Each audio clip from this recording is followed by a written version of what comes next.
In this video, I'm going to show you how you can reinstall Microsoft Edge if you've previously uninstalled it. So there are two ways that you can do this. The first way, if you go to search and type in store, you can then go to your Microsoft Store and then go to the search bar and type in Edge. If you see it here and click on it and it says installed, then you're going to have to try method number 2. First, you could restart your computer and see if it says install, but if it says that it's already installed, try method number 2, which will guaranteed to work. So in the description below, there will be this command.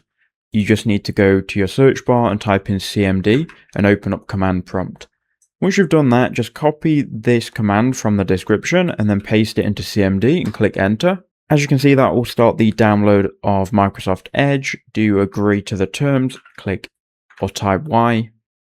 And there you go, it will then start the download. The installer will open. And you just need to click yes to any admin pop-up. Be patient, but you will get successfully installed eventually. Then you can exit out of these. Now if you go to your File Explorer, you scroll down and go to this PC and click on local disk. You can then search your local disk for Edge, and here you'll see a shortcut to Microsoft Edge. Just go ahead and click on it and open it.